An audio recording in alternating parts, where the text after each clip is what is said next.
where it gets a little bit more nuanced, because obviously there's no Indians here to like outrightly defend their side. I'm an Indian. You're Indian. I'm not going to say too much about that Samosa carrying trick, yeah? I'm going to joke. No, don't say that. I'm joking. He's a nice guy. He's not a nice guy. He's always heckling you. So basically, when it comes to this situation, I'm going to try and look at it objectively, but obviously, I am going to have my own biases in the sense that I want what's best for the Punjab, because what people need to understand, when Pakistan and India goes to war, we are literally on the border where the war is going to be at its kind of, let's just say, kind of like at its utmost kind of ferocity. That's the area that it always happens in the Punjab, is the crossroads into India. So when we're going to talk about this, I'm going to try and be nuanced and balanced as much as I can. But from your perspective, because the thing is, it did start with the Kashmiris, and Kashmir, half of Kashmir, like Punjab. Kashmir is half of it's in India and half of it is in Pakistan. So before we go on, because the thing is, there was an attack on Indian soldiers, which some terrorists killed 40 Indian soldiers, including 4 Sikhs, and that's what started this particular events of this kind of a war. So can you just give us an overview of Kashmir and whites? So can we talk about the history first of Kashmir and why is all this territory is happening? Like, why is if you go into like, I've already made a video and content over everything about like the disputes in Kashmir. So like we already know, there's one Kashmir in India and one Kashmir in Pakistan. The India Kashmir is called Jammu Kashmir, and the Kashmir in Pakistan is called Azad Kashmir.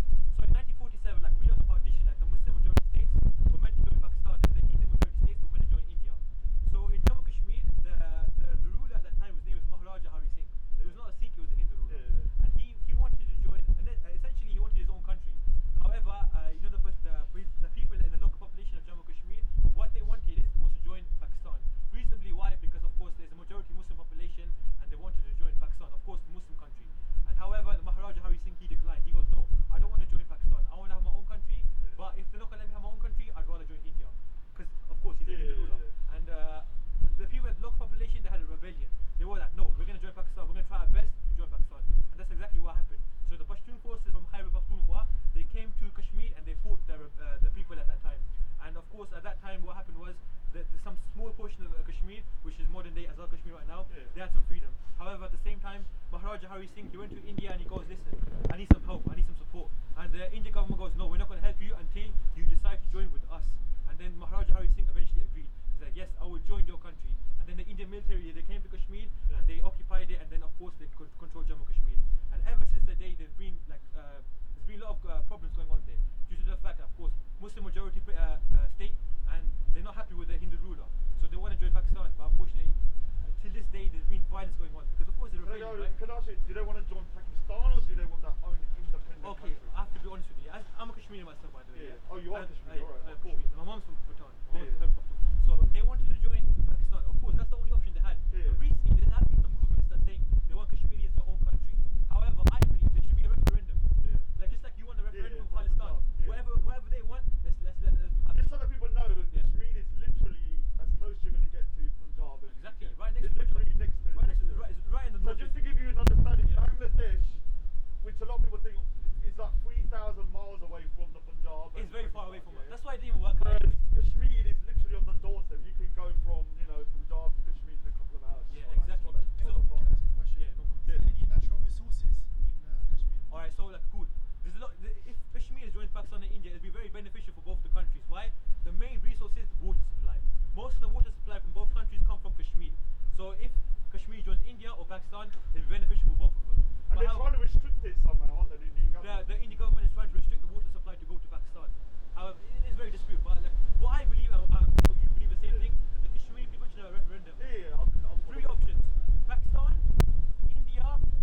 So this is where a lot of people don't really realise that the Sikhs who are in Punjab in India side, I'm not one of them in the sense that I don't support either side. I want what's best for the Punjab. But I've heard a lot of Sikhs now who are supporting Pakistan over here because of the Khalistani movement where they want a separate homeland. Yeah, of course, 100%.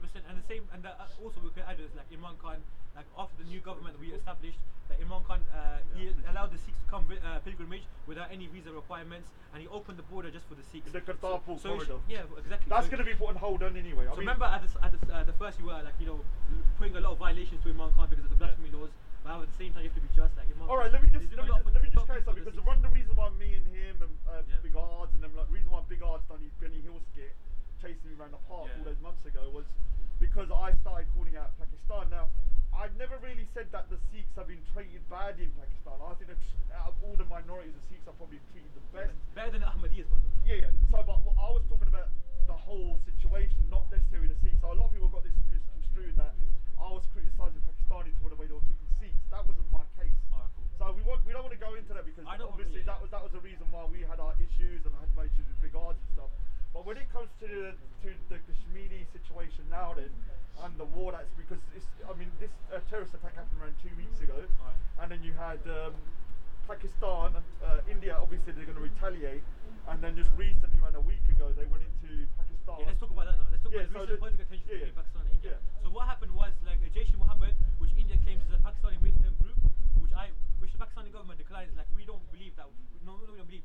We have never funded the Jaish-e-Mohammed group. We have no associates with them at all. You know the same Jaish-e-Mohammed group that attacked the Indian military. They were also responsible for attempting to assassinate Musharraf. Yeah. So how can we ever support a person that attempted to attack our prime minister? So basically, the Jaish-e-Mohammed group, they came to India and occupied Kashmir, and they had a suicide bombing, and they killed 40 soldiers. How much was that? Approximately 40 soldiers, right? 40 soldiers. Yeah, they killed 40 soldiers. And of course, the Pakistani government straight away declined it. We had no responsibility at all. We did nothing at all. But the Indian military and Indian media, I'm sure you're aware of this. Alright, so let me just finish this off. Yeah, So the Indian media and the Indian government, they straight away blame Pakistan without any objective evidence or without any evidence. They straight away blame Pakistan. Like, oh, Pakistan was responsible for this attack. Even though Imran Khan, he made a statement like, no, we had no responsibility at all. We had a meeting with the King Salman. We had dialogues with the Afghanistan government. We had dialogues with United Nations. How can we ever be responsible for such an attack when we had so much going on? So it's like, alright, it makes no sense. I'm going to say it straight. Modi, you're a terrorist. Modi is the Prime Minister of India. Modi is a criminal. So you believe he's responsible for the attacks in Kashmir? No, I'm not saying that. What I'm saying is that for his election. What I'm saying is that, in Gujarat. Yeah. He was the Chief Minister of Gujarat when all those Muslims were killed. So why don't you believe you can do it the same thing? No, again, but so let me just say something. He's got an election coming up in around a month. Yeah. I believe he's using these circumstances to bolster his election chances of winning. I'm not saying that he was responsible. I'm not saying. I don't believe he was responsible. I personally think that. I personally believe he is using this as a way to bolster his chances of being able to get re-elected. And what he's doing is escalating the situation. And he's sent in the bombing raids into India. And there's reports on both sides. I think both sides, when it comes to the news reports, have been totally biased. Right. So Pakistan said that when the aeroplanes came in and bombed these particular areas, there was 0 casualties. Yes. India said there's 350. Obviously, in my opinion, I would say both sides are exaggerating. I think it was probably, I can't say, but maybe it could have been 100. Maybe. Roger, disagree with that 100%. Okay, cool. Yeah. If you believe any casualties in Pakistani occupied Kashmir, show us satellite images, show us any bodies, show us a funeral. There's no information, there's no knowledge at all, there's no objective evidence at all that 300 people got killed, or even one person got killed. And if there is, I challenge anyone in the person that's watching the video, show me any bodies, show me any satellite imagery that 300 people got killed. What they did was, they did eco-terrorism. What is eco-terrorism? Like trees and plants and animals, that got destroyed. But however, I challenge anyone, like I said, if there's any evidence that supports that the Indian military, they had a bomb and they killed 300 people, I would like to see it. However, at the moment, Can you not see that's being a bit biased?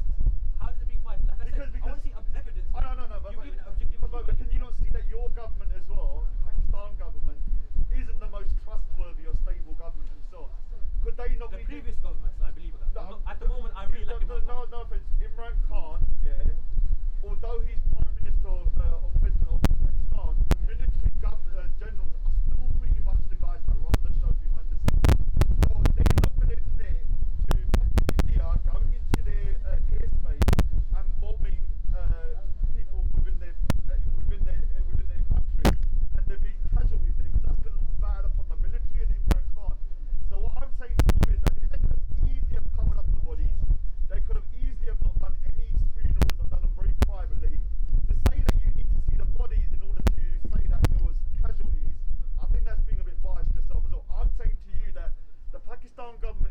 zero. The Indian government saying 350. It could have been 50, it could have been 20, it could have been 1, it could have been 2. But to say that you're having a bombing raid into Pakistan and not a single person dying, can you not see that's probably... Honestly, yeah, in this video, I'm trying to be like non-biased. I'm trying to be like outside in the situation. Like I said to God before as well. If there's any objective evidence that the Indian pilots and they dropped the bomb and they killed 300 people, I'd like to see. God says no, they covered the bodies. They could have. No, I said they could have. They could have. The possibility that the bodies have been covered and like it's been faked off and the Pakistani media have been hiding it. It's very impractical, to be honest. Like there was actually satellite imagery as well, and they analyzed the specific area where the Indian pilots they destroyed it. I'm asking you a simple question. Objectively, I'm asking you a question. Both sides have lots at stake. If India says they went into Pakistan and they only killed 50 people or 10 people terrorists, it's going to look badly upon the Indians in the sense that they don't have their strategic goal, which was to destroy that particular group. So they're going to exaggerate the numbers the same way that Pakistan then has an invested interest in trying to keep their side and their military prowess intact by saying that no one got killed. They literally come in and did nothing. So all I'm trying to say to you, both sides. Roger, anyone can say that we bombed some people and we can easily make a claim without any evidence. But what I'm trying to say to you, both sides have an invested interest in trying to downplay or overplay. That's what I'm trying to say. I agree with that 100%. Of course, Pakistan's going to have their own bias and India's going to also have their own bias. We accept our responsibilities for any stuff that we do. Yeah. However, when it comes to this specific circumstance, like you know what, you think I just love Pakistan so much. I don't think that. I condemn my government for years and years. Nawaz Sharif, Musharraf, Zardari, they're all messed up people. I never agree with them. All the stuff they did was wrong. For example, the Bangladesh genocide in 1971. I totally condemn it. I totally disagree with it. Even though I believe the numbers were over-exaggerated, I do believe a lot of people got killed and raped. I agree with that. But for this circumstance, I 100% I believe that there was no objective evidence. If there is, I would like anyone to show me, even like United Nations, any outsiders. I want them to show specific evidence to see that 300 people were killed. Alright, so the thing is, there's no way of proving that. But the thing is, obviously, once that happened, Pakistan then decided, well, they had to kind of retaliate. So they then come with their claims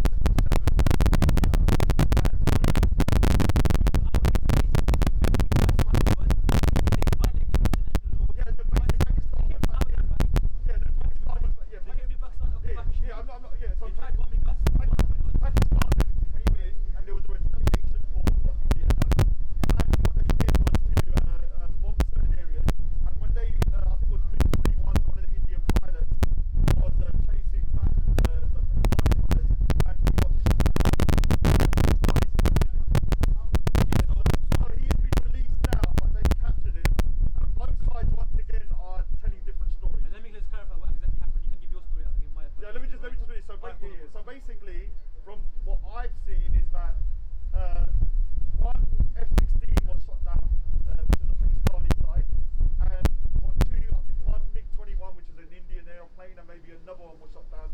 So India saying one aeroplane was shot down, Pakistan saying 2, Pakistan saying 0 aeroplanes of theirs was shot down, but India saying 1. So this is what I'm saying with this. It's kind of like so much inconsistency between both sides. What's your take? My specific take on this situation was, so basically the pilot, what's his name again, sorry? I can't remember the name. Wait, I think it's Abhinandan or whatever, yeah? So there's 2 pilots that came to try to attack the Indian occupied Kashmir for the retaliation between the bombings of India. So they wanted some retaliation, right? So one came, his plane got shot down, yeah? And then we captured Abhinandan. The other plane got shot down, but however, that landed in the Indian occupied Kashmir. So the evidence is that we destroyed the plane was Abhinandan. Of course, that's the evidence, isn't it? We have captured him. And you know, have you seen the interview of Abhinandan? Yeah, they done Pakistan done well. Even he said it himself, the media is biased and is lying to escalate the situation. And he even said it himself. What happened was his plane got shut down. He went down. He had a pistol in his pocket. He got rid of it because there's a lot of mobs, and the mob was attacking him. Indian. Not gonna lie, what happened? The mob was slapping him up. But the thing is, when you look, some people showed me the video and they say, "Oh, look what's happening," but they can't understand Punjabi. But when you're listening to it, you can hear the Punjabi soldiers going, "Oh, leave him alone, leave him alone." Leave him alone. It sounds like if you don't understand Punjabi or the language, it sounds like everyone was shouting. But I have to be honest, so the mob was slapping him up, yeah. Yeah, but the Pakistani. The main thing is obviously, if you have an enemy soldier coming in, you're going to be pissed off. Of course, course, you're gonna But start. it's what does the authorities do. So I'm gonna say big up to them for Pakistan military, big up. bringing the Indians, the Pakistani soldiers. I can hear them clearly because obviously we're Punjab, I'm Punjabi, so I can hear them say leave him alone, and they brought him in and then they treated him very fairly. So I think that's quite well. But the thing is, like, this is where I did like an analysis of what I think would happen if India and Pakistan went on a full-scale war, and my analysis was that India will win. That was my overarch, and that's coming from a perspective of somebody that doesn't really support India as a country. You know what? I think no one's gonna win, to be honest. You think India's gonna win? I think no one's gonna win. Two nuclear warhead powerful sovereign nations having a war. I think no one's gonna actually win. Because of course, if India's gonna nuclear bomb Pakistan and Pakistan, Take the nuclear bomb equation out of it, because both sides, what people don't realise, Pakistan became a nuclear power in 1998, and India also has nuclear powers. Both sides, when it comes to the nuclear powers, in terms of how many warheads they have, how many the ballistic range and everything like that, are very evenly tied. In fact, I might think Pakistan might have a slight edge because they have an extra, I think, 30 nuclear warheads. But Raj, numbers don't matter, to be honest. If you have more pilots, if you have more military personnel, numbers don't matter. I believe, like both nations will give a good fight. Like the Indians always say the Indian military will win. The Pakistanis always say the Pakistani military will win. Now we have our benefits and you have your benefits. Alright, so let me have our drawbacks, you have your let me drawbacks. explain why I come to the conclusion that Pakistan would lose overall. So let me just say why I believe this. Take the nuclear equation out. If it was a nuclear war, that would just be a complete shit show, and I'm not going to even go into that. Yeah, that's something that probably would never happen. But when you're looking at it from, if you look at it from air, if you're looking at it from in terms of its air forces, India has double the planes of Pakistan. It has most of the planes, apart from the MiG-21s, they've got Mirage, planes that are much more up to date than the Pakistani army. Yeah, Pakistan army or Pakistan Air Force is quite outdated in terms of the military equipment. Right, that's why two of their pilots got destructed and none of our pilots got destroyed. But remember the aeroplanes that were shot, F-16. the aeroplanes that were shot down for MiG-21. Those aeroplanes aeroplanes are from 1959.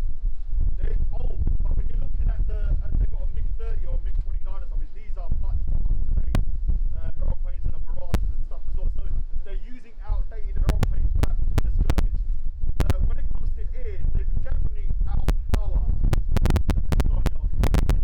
Navy, there's not even a contest. When it comes to the Indian Navy, it's one of the best in the world.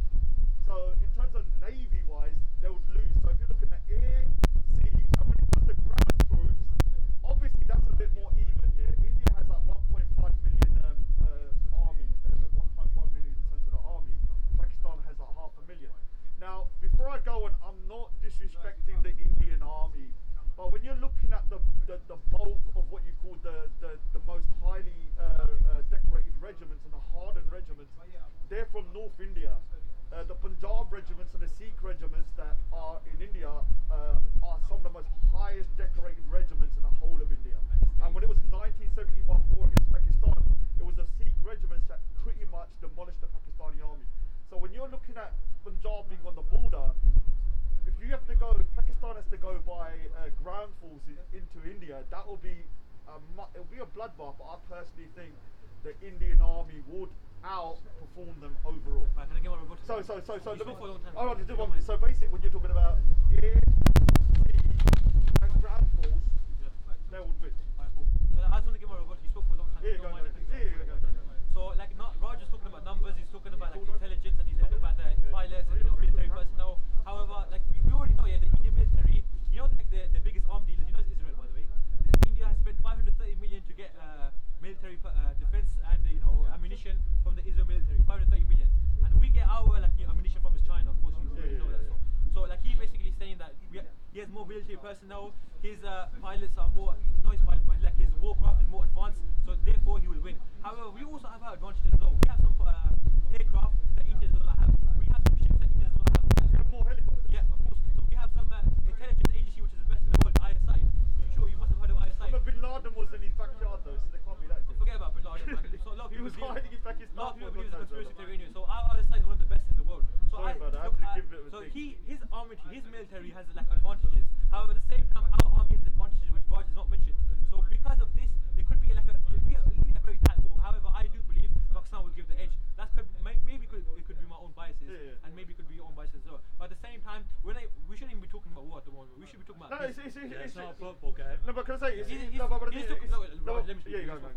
So I know like he's not like specifically like he's not talking about. He's just talking about if it happens, right? No problem, no issue in it. However, at the same time, if it happens, I believe our military could win because our military personnel has been well trained. Our forces, our intelligence, our military. The edge as well. Like the pilots that came, we destroyed the pilots, even though it was like inferior planes and blah blah blah. However, what happened was we destroyed the pilots, and they claimed, okay, now we're talking about the F-16. So the F-16 apparently, Abhinandan went by whilst he was going down the floor, he destroyed the F-16. Firstly, Abhinandan himself said he destroyed no F-16. He came, he got destroyed, and he went down. He tried to get his pistol and tried, he threw his pistol away, and then the mob attacked him. There's no objective evidence that the F-16 was destroyed. There's no objective evidence at all. The media, they came and they said, oh, there's the wreckage of the F-16. However, what happened was it wasn't really no F-16 wreckage. It was some old media footage. So I have to be honest, the Indian media has been very biased and has been promoting the war, and the Bollywood actors as well. The Bollywood actors like Priyanka Chopra, Salman Khan, and all these other actors, they've been promoting this war. I have to be honest with you. The proof is in Twitter. They've been saying Jai Hind, we don't mess with us, this and that. Like they're promoting the war. We don't want the war. We want peace. The new government, the new establishment, Imran Khan, he wants to promote stability to our country. He wants peace. He wants to improve the currency, the economy. He wants to improve everything as well. So having a war for both countries wouldn't be good. Like your country is developing. Let me say something before you go on. I'm not saying I want war. I'm just giving an analysis of what might happen. I clearly said that, Rod. I clearly said that before. I was like, he's explaining if it happened. Like if you believe, he believes that India's gonna win, I believe Pakistan's gonna win. I give my facts, he gave his facts. But to be honest, we shouldn't be focused on that at the moment. The reason why we made this video, to first of all, to decrease the political tensions. Like you're seeing me with Raj. I would never expect that me and Raj make a video together talking about Pakistan and India, because of course I had a lot of hate for him. I would just nothing said.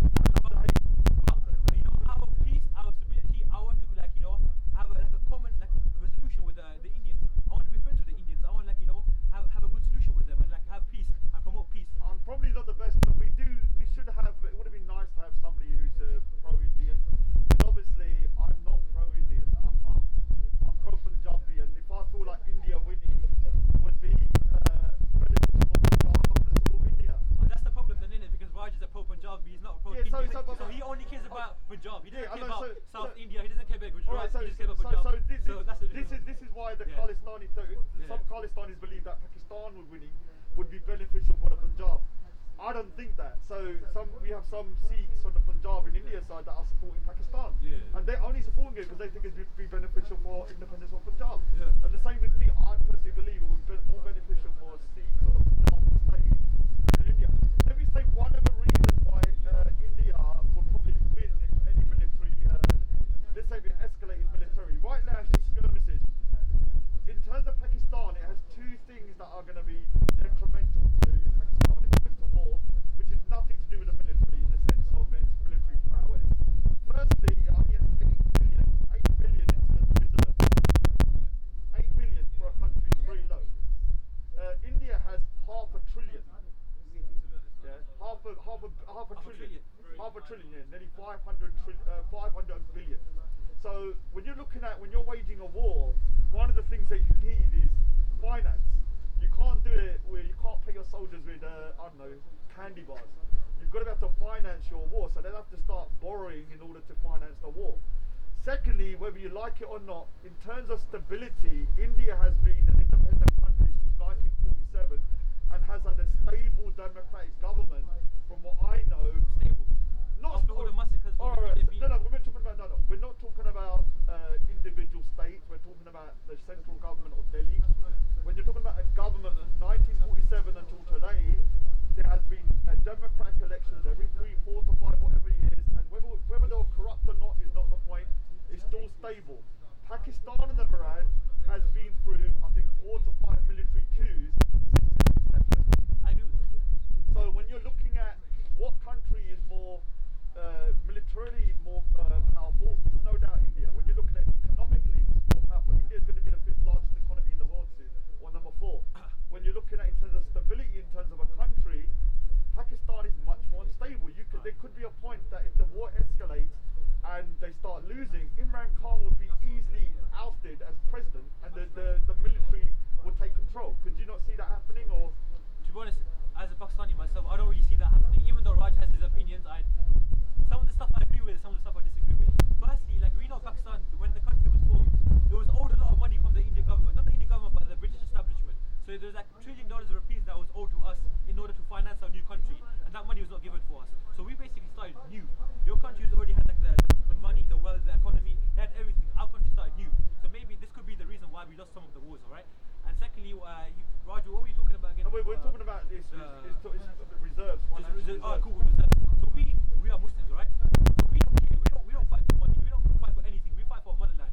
And we know we're not scared of death. We know once we die for our country is jihad. We're gonna die and we're gonna go to Jannah, inshallah. Sorry, bro, but we have this religion. Let me say that. No, it's just the motivation. I know, but you need to understand when it comes to motivation.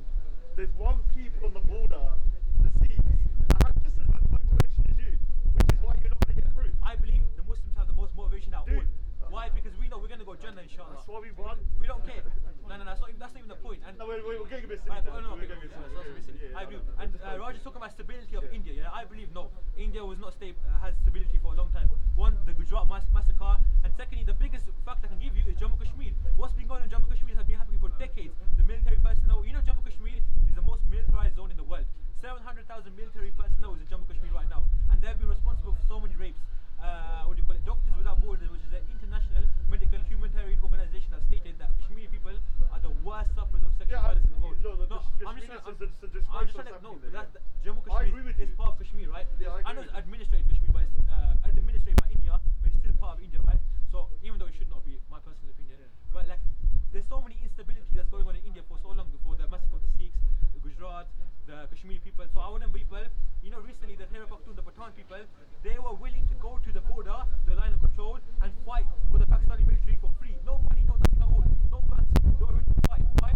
Because of the love of the motherland. Our country, alhamdulillah, is lucky that even though Balochistan and there's some stuff going on, I have to be honest with you, but like at the same time, we need to speak to you, big odds. You said a few things. No, Balochistan, I got big odds though, but we need to speak to you. I believe it's over-exaggerated, but at the same time, I believe all the provinces are united under the name of Pakistan. You know, all this conflict right now at the moment, it's actually united Pakistan and it's actually divided India. Alright, so yeah, so let me say something. Before you go, you're straw manning me when it comes to when I'm talking about a stable. In terms of a stable government, I never equated a stable government to be provinces or different states.